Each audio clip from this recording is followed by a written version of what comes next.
Is that why you are here? And we are live. Greetings, YouTube. Greetings to all the OA faithful in the building this evening. Appreciate you all for stopping by this Saturday night to hang out with your boy. First and foremost, let's get things started. Shout out to the faithful, everybody who's in the building right now. Shout out to the Patreon, to the patrons. Shout out to the patrons. So right now, I think we're up to 9. So definitely looking to get that number increased. For those of y'all who have yet to check out the OAW Patreon, link is in the description box below. Please feel free to check that out. So real quick, I'm going to do a quick system check to make sure that the lag is not bothersome.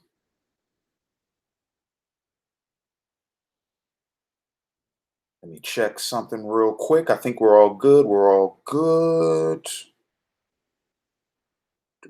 Let me see. Let me see. Yep. So far, so good. No lag.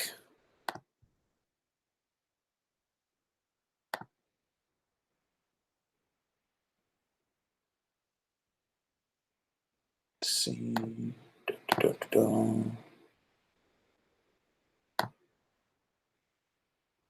All right, I got the chat up and going.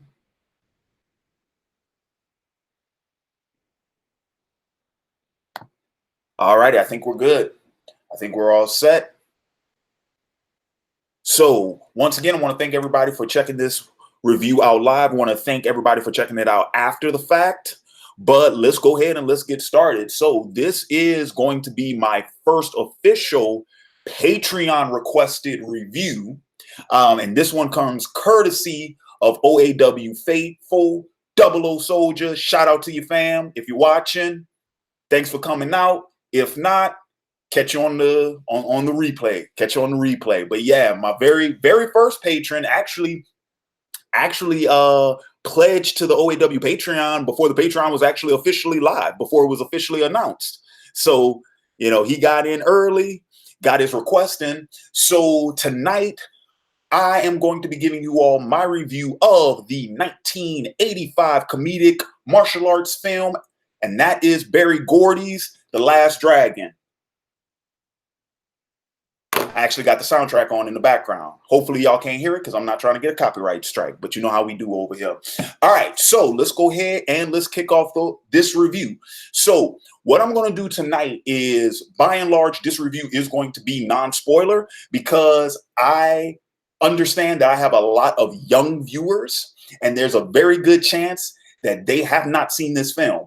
I found out a couple of hours before this live stream in my group chat on Facebook amongst my other YouTube collaborators. Some of my very good friends haven't even seen this film. So there's a good chance that a lot of my viewership have not checked out this film yet. So for the sake of that, we're going to go ahead. We're going to do this one non-spoiler. However, I will open up the tail end of the review for a spoiler portion pertaining to questions for any of you all in the chat. And if they're not pertaining to the film, that's cool. About like the last 5 minutes or so, we'll go ahead, we'll open up the chat for questions and whatnot. But also, as always, super chat is open. And any and all who give me a super chat, I'll go ahead, I'll either answer your question, read your comment, all of that. All right. So let's go ahead and let's get started. So the Berry Gordy's The Last Dragon, the 1985 comedic martial arts film given to us courtesy of Motown Productions, TriStar Pictures. The film was directed by Michael Schwartz, and it stars American martial art champion Taimak, the late great singer-songwriter and actress Vanity, and last but certainly not least, the late great Julius J. the third. So, brief synopsis of the film. The Last Dragon tells the story of a young African-American martial artist named Leroy Green Jr., aka Bruce Leroy, who has just completed his martial arts training under his former master, and he is now undergoing a journey to find a new master who will take him to the final level of his martial arts training, where he will obtain a mysterious ability known simply as the glow. However, Leroy's journey starts with him returning to his old neighborhood, where he becomes the target of another martial arts practitioner, Sho'nuff, the Shogun of Harlem, who believes that the only way he can cement his position as the top martial artist in Harlem is to defeat Leroy firsthand. Simultaneously, Leroy also gets swept up in another conflict when he meets the popular VJ. For those of you all who remember what VJs were, video jockeys, Miss Laura Charles.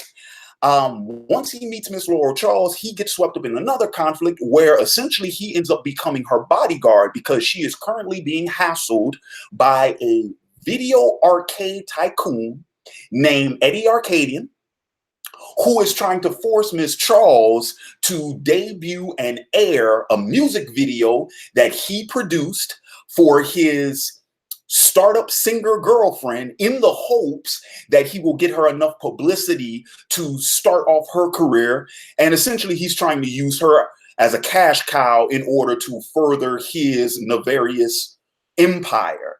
And so as the conflict ensues, Leroy finds himself amidst these two different conflicts. And in the end, the whole film culminates in a big martial arts showdown. Yeah, and that's pretty much The Last Dragon in a nutshell, without giving away too many spoilers. All right, so now I'm going to go ahead and I'm going to take this opportunity to give my thoughts on the story, on the plot, and some of the themes in the film. Now, first and foremost, I understand that the plot synopsis I just gave you all sounds kind of crazy, right? But funny enough, even as absurd as some of the plot elements of the film are, there's actually some pretty good material in this film. And I'll give you a couple of examples of what I'm talking about. So first and foremost, in terms of the action, because let's be real about this. This is still a martial arts film. And what do we all come to martial arts films for? We come for the action. We come for the fights. Last Dragon does deliver in that tradition. And even in terms of the formula of the plot, it's actually not too much different from other martial arts films that were produced around the same time, because essentially the plot in and of itself isn't the most important thing. The focus is really on the main character and his journey from going from student to master, how that martial artist becomes a master. And stop me if you've heard this formula before, right? You have a student who is trying to achieve something within his martial arts training. He finds a mysterious master, and in the end learns that he already had what he needed in order to obtain that thing in the first place. It was just a matter of him going through the journey in which he learns that lesson. And he doesn't learn the lesson essentially from the master. He learns it through trial and error and through the events of said story. So The Last Dragon does hold up well in that tradition. And there is a payoff, because when we do finally get to the final showdown with him and Sho'nuff, when we actually get to see the glow for the first time, it was worth the wait. To me, it was worth the wait. All right. Okay. So some other things I want to talk about in terms of the story and in terms of the writing. So as I mentioned before, there are some absurd elements in this film, but what I think the film does fairly well is how in which that absurdity is incorporated, how it plays out, right? Because as I mentioned before, this is also a comedic film. And the way in which the film delivers a lot of said comedy is through the manner of satire and parody. Specifically, it is parodying other martial arts films of that time. So, of course, it has a lot of the tropes. As I mentioned before, it has that sort of stereotypical martial arts journey narrative, right? But where The Last Dragon stands out and what it's really clever with is the satire that it uses in terms of cultural appropriation and racial stereotypes in mainstream media. And The Last Dragon is really clever in the manner in which it comments on those things. So first, let me talk about the cultural appropriation piece. Now, by and large, we see the bulk of the cultural appropriation happen with our main character, Leroy, because Leroy is a young African-American man from Harlem, right, who has completely divulged himself. He's completely dove into Eastern culture, Chinese culture.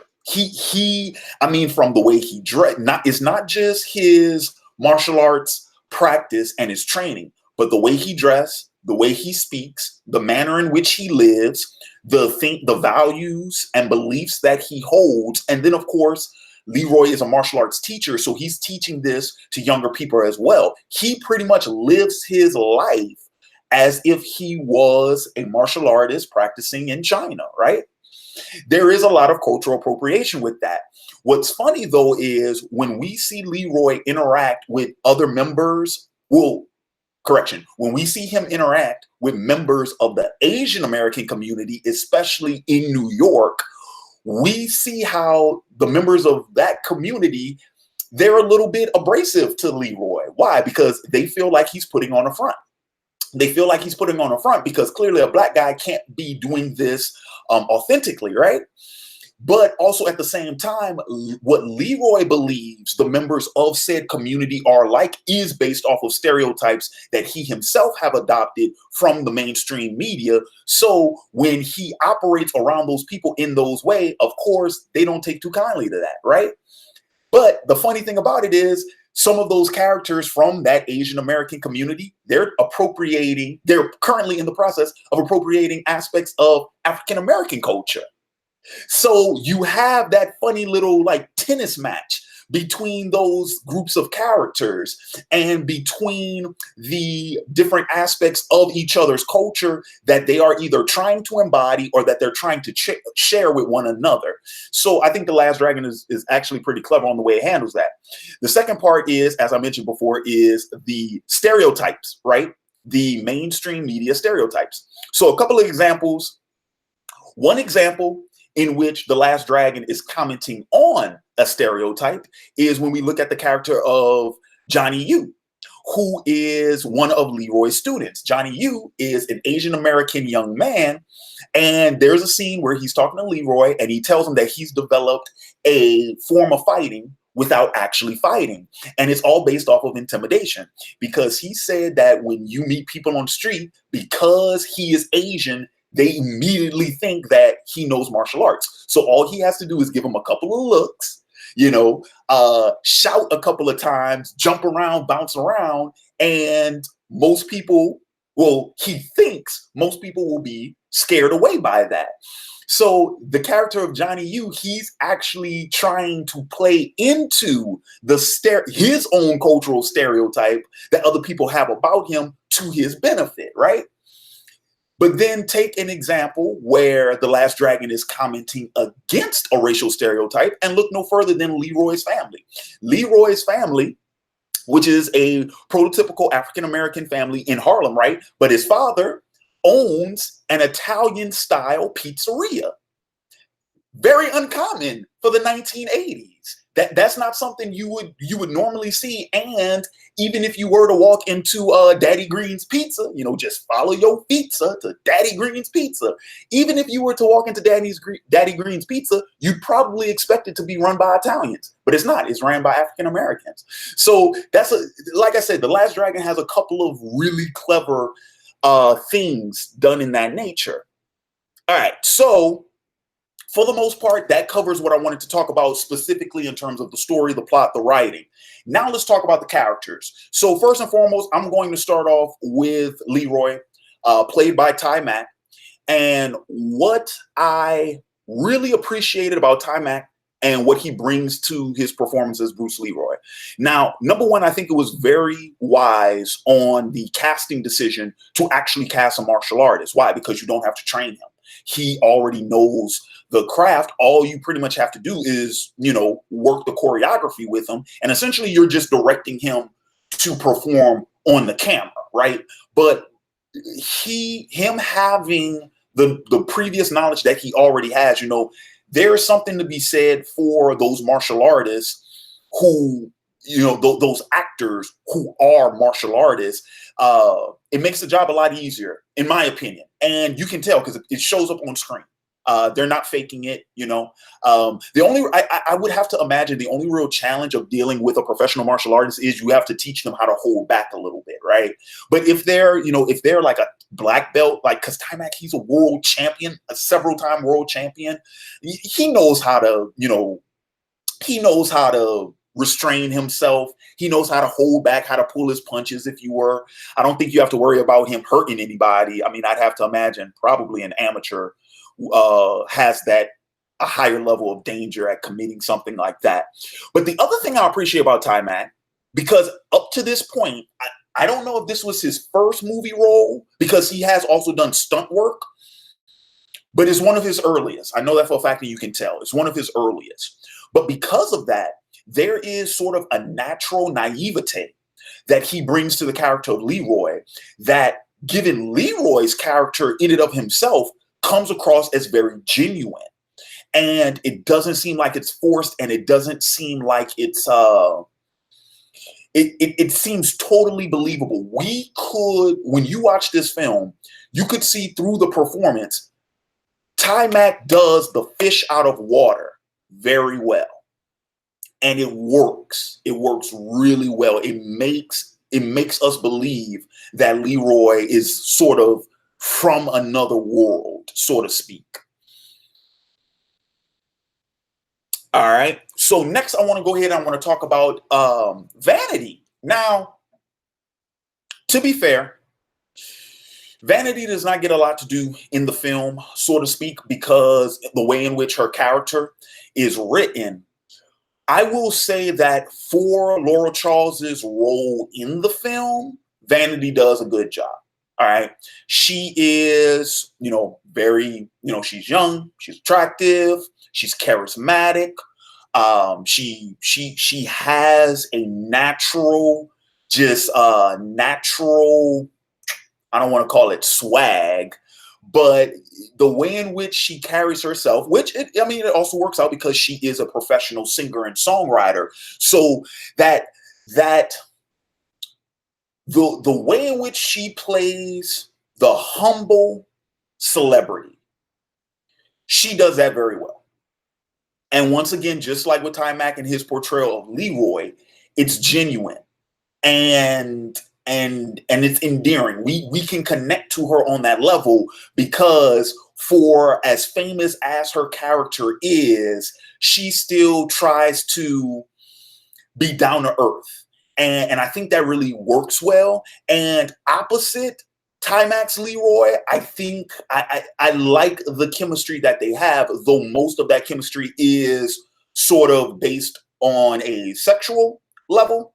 And they are working that whole naivete versus an experience, you know, the naive young man versus the experienced woman, older woman, because they never say it, but it's pretty obvious that Laura Charles, she is older than Leroy. That's mostly where that interaction comes from. But I still think she does a good job with the character. Like I said, she just doesn't have enough to do, and that's because she is sort of playing the damsel in distress throughout this film.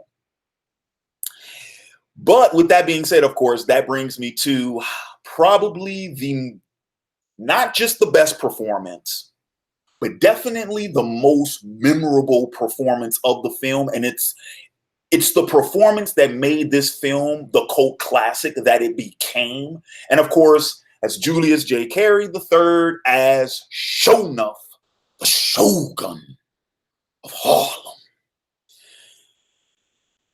What can I say about Sho'nuff? Every time the man is on camera, he steals the show. He has an immediate presence. The way his lines, his delivery, the way in which he commands the scene and he commands the character. He is very much analogous to a really good professional wrestling heel. His performance is borderline Triple H level. borderline Chris Jericho level, borderline R-rated Edge level. He plays the villain so well, and he is so confident and so full of himself. So, I mean, I didn't want to do this on camera. I feel the need like I'm going to have to do this on camera. But, you know, just like for all of my professional wrestling fans, you know, if you've seen any of Ric Flair's promos, right? You know, Rolex wearing, diamond ring wearing, kiss stealing, wheeling dealing, limousine riding, jet flying, son of a gun, right? Sho'nuff, same thing. Am I the meanest?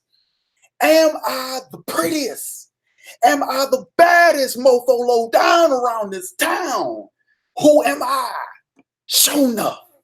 And then, of course, he got a double. I can't hear you, Sho'nuff. What can we say about Sho'nuff, man? He's awesome. He's awesome. And I also appreciate Julius J. Carey's willingness to do his own stunts, because I do believe he does the majority of his stunts. He didn't shy away from it. And you can see just in his scenes, like, he gets into the role. He is into it. He is Sho'nuff. It comes out in the performance, and I would probably say it is one of the best, if not the best, thing about the film. Probably the main reason to check this film out if you've never seen it before. Just that performance alone, I think, is totally worth it. It's totally worth it. All right, so now finally I'm going to touch on the cinematography.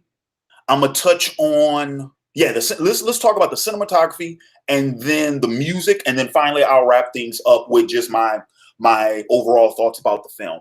So the cinematography. Now, this is what's really cool about this film. So number one, because the film is older, everything done in it is practical, except for the glow effect. That's the only real, like, special effects that we see in the film, right? But everything else is practical. And I'm going to say this, not only the manner in which the film is shot, but even the editing of the film. Real talk. The first half of this film is directed extremely well. It's highly competent. And this is what I mean. Like, even if, you know, of course, like I said, we do have an absurd premise, all right, formulaic plot, outlandish, two-dimensional, cartoonish characters, archetypal characters. We got that. We have all of those things. But I'm talking about when you look at the film as a film, the first half of the film is pretty competent. Pretty competent. Like, we can follow the story. We know what's going on. We know who every character is, what they want, what their primary motivation is. Okay. Our shots, location changes, the pacing. Okay. The way the film is cut, the way the sound mixing is done with the music and the special effect. With the music and the sound effects. And then, of course, with all the practical work that we do in the choreography. That first half of that film is pretty damn solid. The film doesn't start to show the seams, if you will, the zipper. It doesn't start to do that until the second half of the film, because it's in the second half of the film that's when you will notice, because number one, the pacing speeds up in the second half of the film. It seems almost like we have to hurry to the climax, right? So the pacing speeds up, and there are certain story bits, certain notes in the narrative that we have to hit. Like, we have to make sure certain things happen with certain characters before we get to the climax, right? And all of those are in that second half, right? So much so that I bet you dollars to donuts, there are missing scenes. There is a director's cut sitting around somewhere, and I don't know if it's on the Blu-ray, because I actually watched this on the Blu-ray. I don't know if it's in the section for the Blu-ray. I should have looked at it before this review. But I can tell there are a lot of missing footage in the second half of this film, because there are certain things, such as the developments between Leroy and Laura's relationship. We get to certain points with those characters too fast, and we don't get the in between. We go from point A to point C there is no point B. And then we go from C to E, and there is no point D. So I can automatically tell we probably cut some stuff out for time. And I think those scenes were needed. And I think had they been added, the pacing of the film in the second half would have been a lot better, because this movie is just over 2 hours, and that includes the credits. So, because it's like 2 hours and 12 minutes, I believe, including the credits. So I part of me wishes some of those early, I mean, I'm talking about maybe 1 to 3 minutes of footage is all that's required, but you can definitely see it. But overall, other than that, the camera work is good. The final fight in the warehouse, the way in which we use that darkness, the way in which we implement shadow, really good. It gives us that gritty street level realism, very much analogous to the 90s Ninja Turtles movie. A lot of this film looks shot like that. And when you're doing sort of like an underground martial arts film, yeah, you want that environment. You want that atmosphere. So kudos to the film for that. And then finally, I'm going to go ahead and I'm going to talk about the music. Now, I have had the soundtrack on repeat on my Pandora a lot since I watched this movie. Soundtrack's good. What can I say? If you are a fan of 80s, R&B, pop, if you are fans of that, post-disco, like early R&B pop Motown sound, if you like, that 80s, the Prince sound, the Michael Jackson sound, if you are into that music, you're going to love the soundtrack. The soundtrack's amazing. If you are a fan of that music, the soundtrack's amazing. It's pretty damn good. Can't really say too much about it. Favorite song from the soundtrack probably is the main theme, the Last Dragon theme. Really like that theme.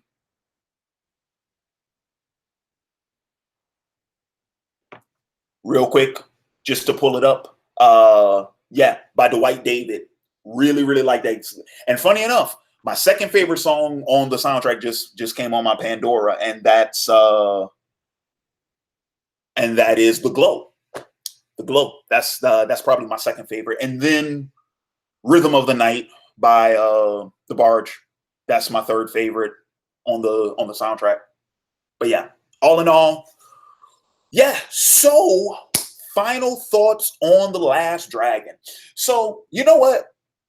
It was really fun revisiting this film as a man, because I used to watch this film all the time when I was a kid. I used to watch it all the time when I was a kid. Very much so. It's one of my earliest memories of a movie that I used to watch like obsessively.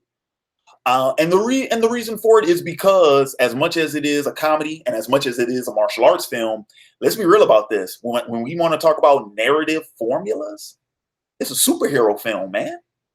It's a quintessential superhero film. Bruce Leroy is a superhero. He comes from another world. Remember what I said about cultural appropriation? He comes from another world.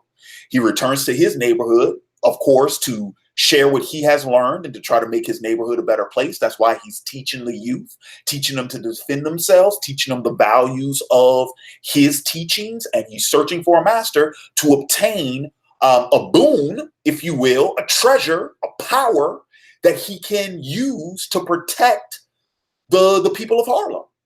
He's a superhero, dude. He's a superhero. All right. Right down to the costume when he throws on that Bruce Lee jumpsuit, the Game of Death jumpsuit, that's his uniform. That's his costume. When he dresses up like a ninja in the film, that's his costume. Bruce Leroy has a costume. So, but of course, like I said, it's number one. It was really cool when I was growing up because aside from Jim Kelly in, Enter the Dragon and whatnot, to see, once again, we're going back into that whole why representation matters bit, right? For me, Bruce Leroy was one of the earliest earliest examples of a positive African American hero that I can remember seeing in mainstream media.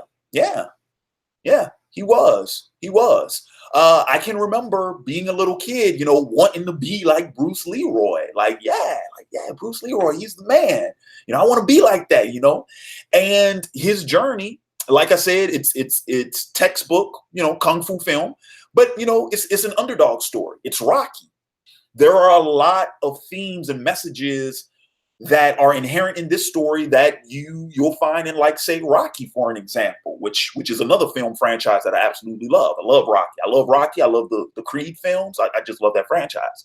But this whole idea that this, when you're talking about sort of a coming of age story, that journey into manhood for a lead character, you have the insecurity bit. You have the inadequacy bit. Am I good enough? Do I deserve this?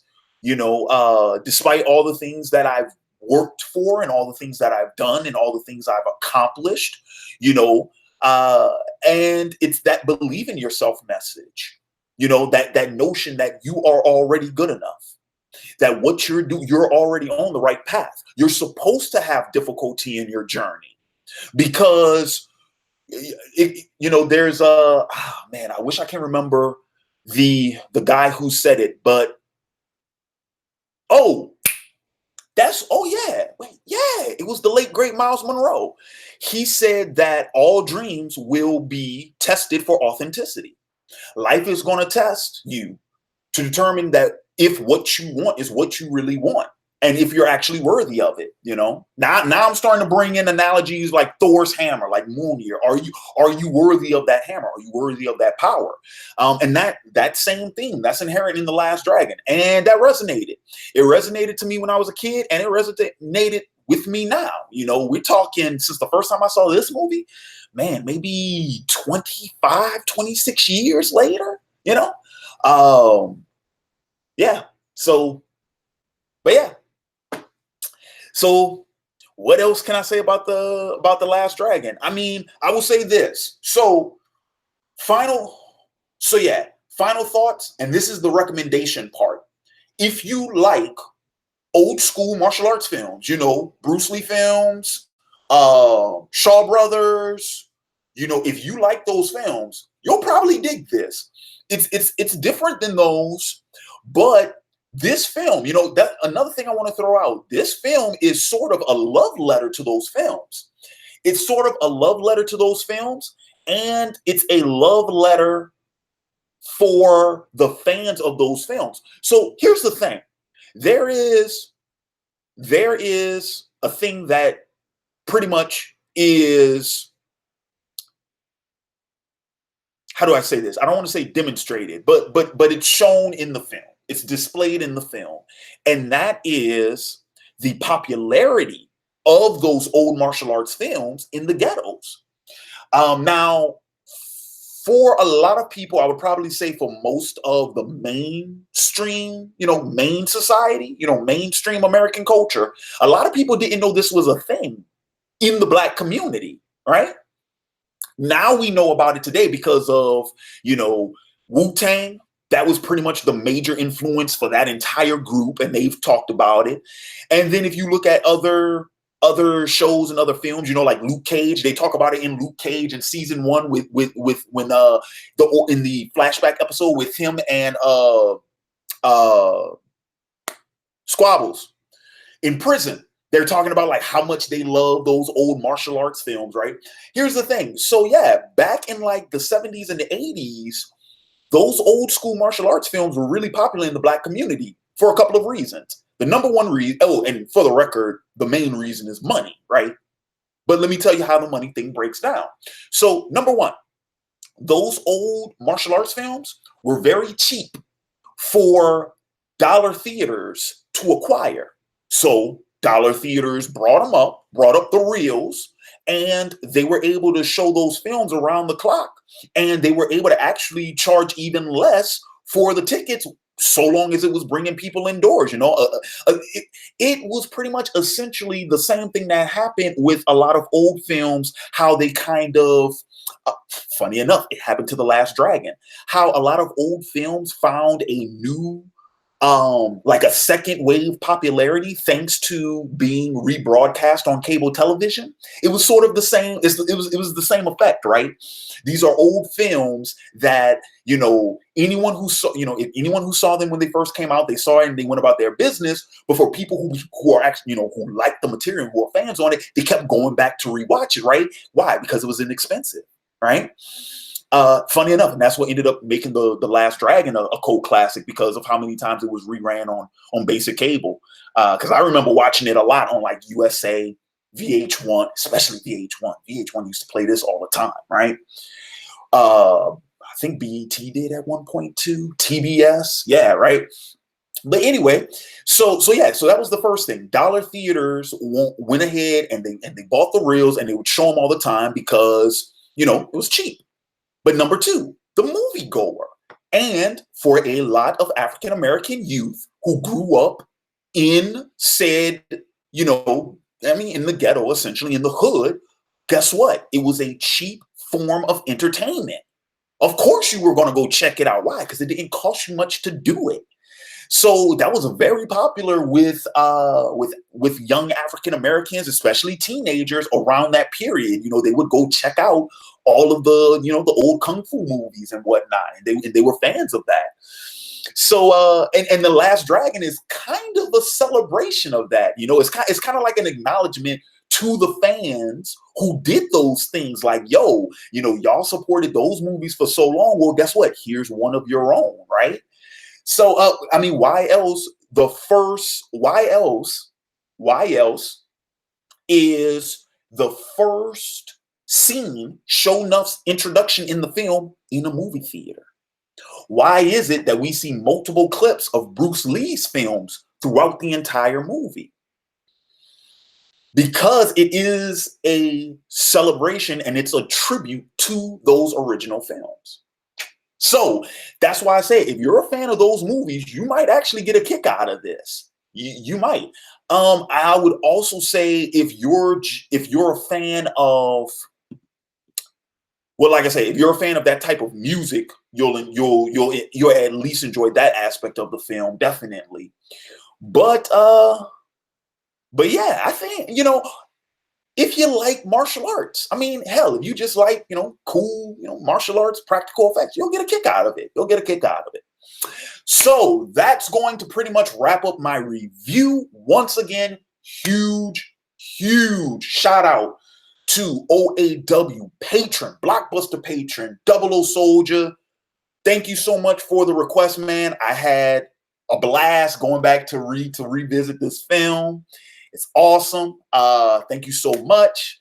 And to the faithful watching, either live or after the fact, and to any new viewers who might be watching this, if you guys have either a film, either a TV show, an anime, anything like that, you want to go ahead and request for me to review, consider becoming a patron of OAW Entertainment at patreon.com. That's patreon.com. Patreon, I say Patreon. Patreon.com/OAW. Go ahead, check it out. The requests are currently open for July. So for June, I'm booked for June. Because you guys will be getting 2 more Patreon requested reviews, right? And then I got some tentpole programming that I got planned for the end of the month, towards the end of the month. So I'm booked for June, but requests for July are open. Here's the thing though, real quick. Let's talk about the Blockbuster tier, which is the tier in which you can request a film, 2 episodes of a 1-hour TV show, or 4 episodes of a 30-minute TV show. Right now, I do still have that tier capped off at 4. And there's only 1 spot left. So this is what I'm going to do. Because assuming that my Blockbuster patrons from last month are going to renew again for July, those guys will still be at that tier, right? what I'll do, there's one spot left. If you want to request a film, TV show, anime, what have you, for that tier, right?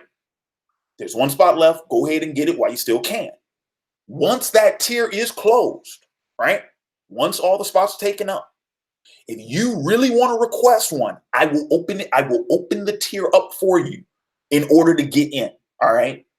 Because right now I am accepting requests for July, and I do not, and those are not set in stone yet. Because as I mentioned in my Patreon live stream, the requests are not finalized until the first of the month. So it won't be until July 1st that July's requests are finalized, but requests are fulfilled in the order in which they are received. So if you want to go ahead and see a review for something that you requested ASAP, go ahead, hit up that Patreon, man. The sooner you get it in, the sooner I can go ahead, I can jot down your request. And then once July 1st hits, I can lock it in and you'll be good to go. Now, for those of you all, if you're wondering, well, Larry, is that the only thing we can do? Well, no. So check this out. I have another tier. It's called the pool list, $25 tier. You can request 3 issues of an American comic or the first 2 to 3 issues of a Japanese manga for me to review. That's available at the $25 tier. I also have my advice corner tier. That's the $20 tier where you get a private 30-minute hangout with me. We can either, talk about a specific topic that you might want my advice on, or we can just kick it for that 30 minutes. That's available at the $20 tier. $15 tier. That's the discussion of the week tier. So if you have a topic that you would like to see me discuss on camera, $15 tier, that's available. That's open. And then of course, $10 tier, that's the producer credit. So if you pledge $10, you will have your name listed at the end of my videos. Let's see, $5 tier, that is the Vote Keeper tier. That's where you will get access to any and all Patreon exclusive tiers, Patreon exclusive videos, and you will get access to the OAW Vote, which are the original group vids of Otaku Assemble Weekly that I did back in 2010 and 2011 with me and my other collaborators. So that's available at that $5 tier. And then, of course, at the $1 tier, you get early access to any YouTube uploads. Now, I will say this, currently, I am working on a couple of revisions for the Patreon in terms of the tiers. I'm thinking about switching it up a little bit. But if you put in if you go ahead and if you pledge at a certain tier, I am going to honor that prior to any changes I make, right? So if you have a request or something like that, that will be fulfilled before I make any changes to the tier. So don't worry about that. All right. And let's see. Oh, also, so another thing, I'm going to throw this out there. Let's see. Today is, okay, so next week will be the first Patreon exclusive upload. And what that is going to be a private live stream. I am going to be doing my first film commentary. I'm not going to announce what the film is yet. I will go as far as to let you all know in the event that he's watching. Jonathan, shout out to you, man. I am going to be doing a commentary. It is going to be first, I'm talking about fresh off the cuff. I have not seen this movie yet. All right. So it is going to be fresh off the cuff, raw, real time reaction of me viewing the film that I am actually going to review for you all on YouTube next week. But the commentary portion, that's going to be Patreon exclusive. So what's going to happen with that is I'm going to go ahead and I'm going to set up a hangout, right? I'm going to set up it'll be a live stream. Maybe it'll be a hangout because there are so few of us right now, like we could all fit in a hangout, right?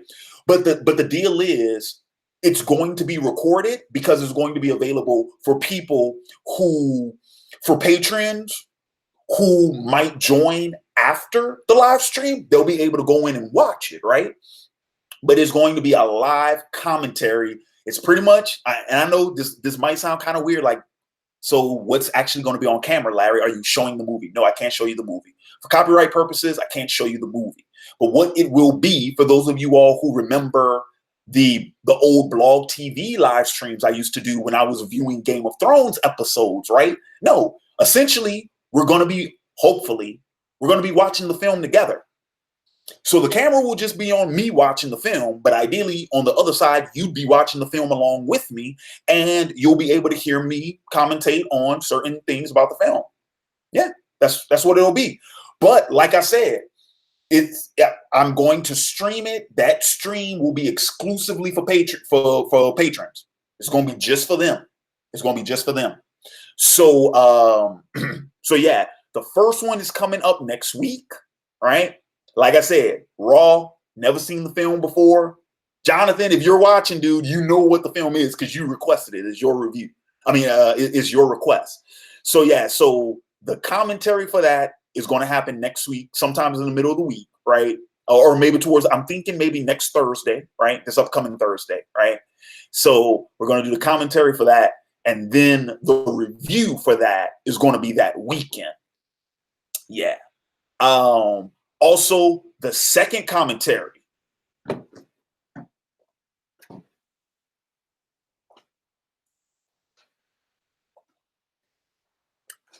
Boom.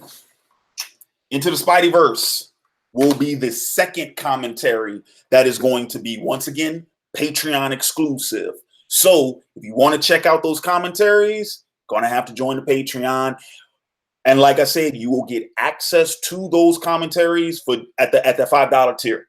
At that $5 tier, you get access to the commentaries and you get access to the OAW vote. Oh, and for the record, I felt like I should have mentioned this before because it doesn't necessarily go without saying. But for any of my patrons who go to higher tiers, you still get the benefits of the lower tiers. You still get the benefits of the lower tiers. So if you're a Blockbuster patron at $30, you still get the Patreon exclusive material. You still get the OAW vote. Only thing you don't get is the name in the producer credit, and that's because since you requested a video, you actually get a shout out, your name verbally spoken on camera at the beginning and apparently at the end of the review as well. So yeah, all right. So we're coming up on I believe we are coming up on the 1 hour mark.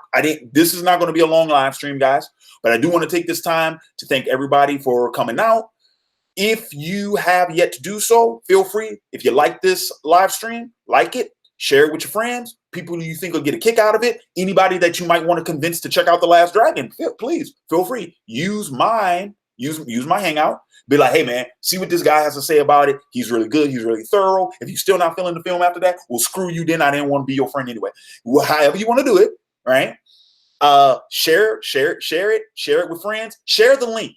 Because I just found out about this, another, YouTube metric, the way in which the algorithm works. But videos where the link is shared across multiple platforms get ranked higher on YouTube. So share the link. And if you have yet to do so, if you're watching this for the first time, if you're new to the channel, welcome. Consider subscribing to the OAW Entertainment YouTube channel and make sure you ring that bell. Make sure you click that bell icon next to subscribe so that you get updates on all of my uploads and all of my live streams. All right. Make sure you do that. And then once again, reminding people, Patreon, man, still open for you all. If you want to check it out,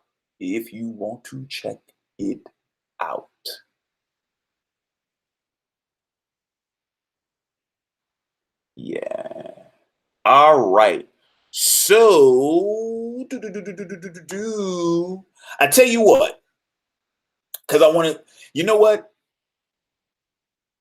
Something I want to do real quick. I'm not going to take up too much time. But I do want to go ahead and acknowledge. I want to acknowledge a couple of individuals, a couple more of the faithful. You know, want to show my love to them, show my appreciation to them for everything they're doing. Number one, my man Benji. Benji, if you're watching this, you know who you are, man. Shout out to you, bruh. Hope, top fan.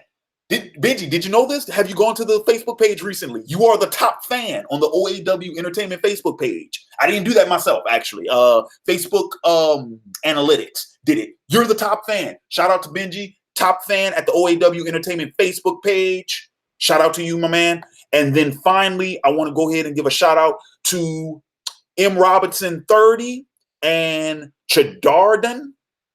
I think I pronounced that right. These two brothers have been holding OAW Entertainment down on Twitter, bruh. You cats have been liking the post. You've been sharing the post. These two brothers been holding me down, and don't think I didn't notice you. I noticed. I appreciate the support, fam. I really do. I appreciate it. Thank you. Thank you. Appreciate it. So I just wanted to go ahead and acknowledge those cats real quick.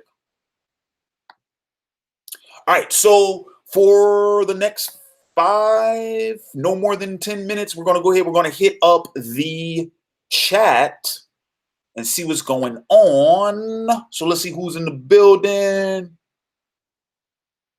Rodrika Hughes. Salute. Yes, hit the like button. Hit that like button. Hit that. Hey, real talk. Real talk. Because I'm going to talk about some people right now. Real talk. All right, because I feel like this is becoming a habit in terms of that like button. It really is. It's starting to become a habit. It is.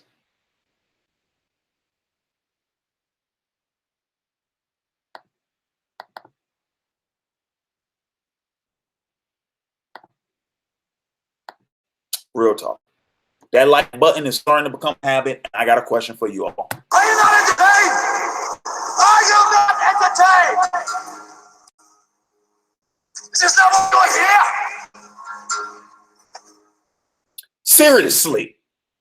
Seriously, hit that damn like button. I ain't playing with y'all. All right, let's go back to the chat. Carlos is in the building. Carlos, your review's coming, bro. Yours is coming. Shout out to Carlos. He's another of my Blockbuster patrons. His is coming.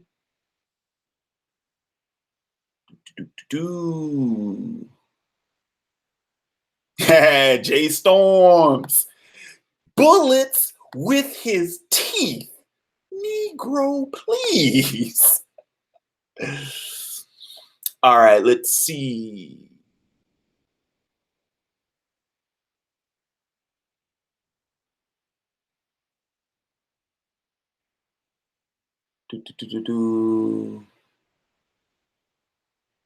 Yes, confidence. Yes, that was the term I was looking for. Thank you. Let's see.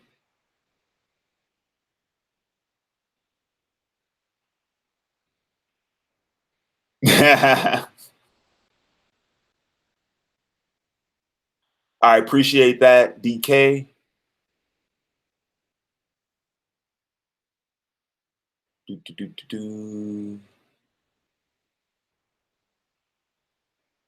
Let's see. Of course, I get here where the live stream ends. I posted. Need to get the wings for the commentary. Oh yeah, man. Yeah, no, I'm definitely gonna be. The snacks will be on point for the commentary, bro. It will. Snacks will be on point. Share screen on Discord for film, or you could do view on rap.me.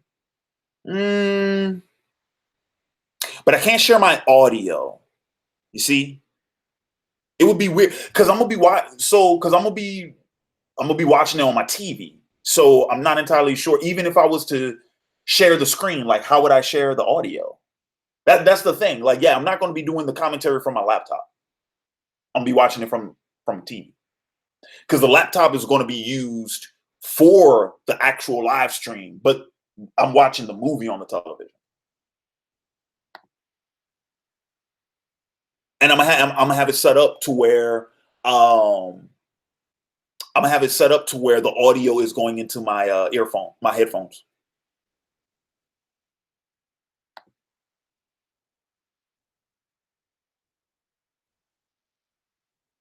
To watch the next.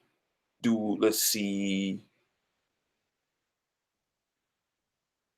Oh yeah, no. Oh yeah, no. Yeah, I know. Into the Spot. This so Into the Spideyverse. This will actually be my second time watching it.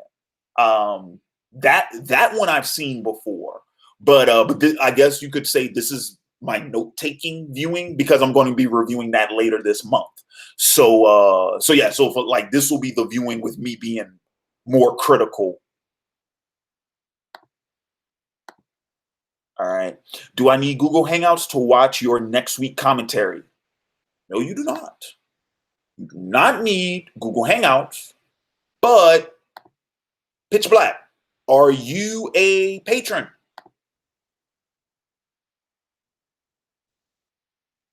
And I should specify, are you a patron at the $5 tier or higher?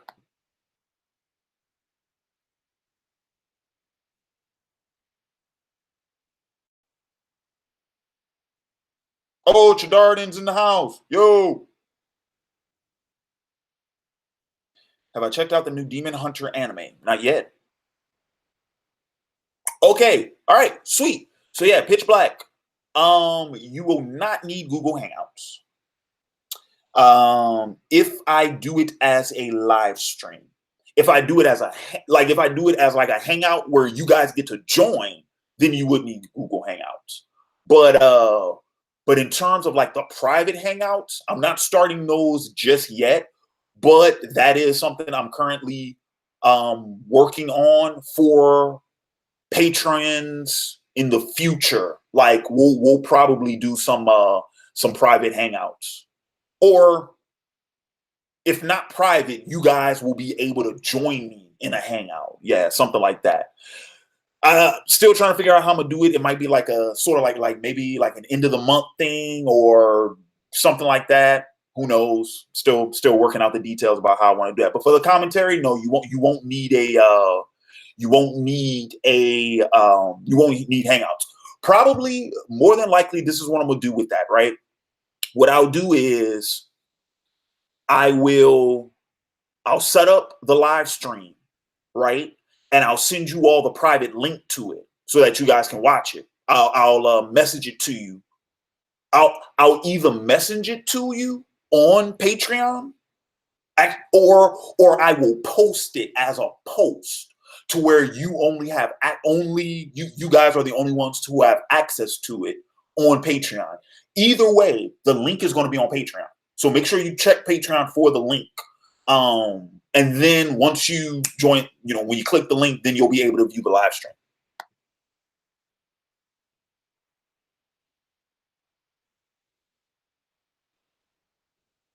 Oh, snap. Hughes, man, you've been following since 2010. You're an OAW original then. You're one of the original faithful if you've been following since 2010. We still had the group vids in 2010. Yeah, man, that's one of the original subs. Probably one of my first 100, 200. That's one of the originals. Yeah.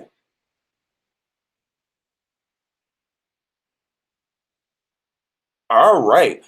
So that is the end of the comments. All right. So once again, I want to thank everybody for coming out tonight. Thanks for watching. Once again, like that video because I still only got 6 likes.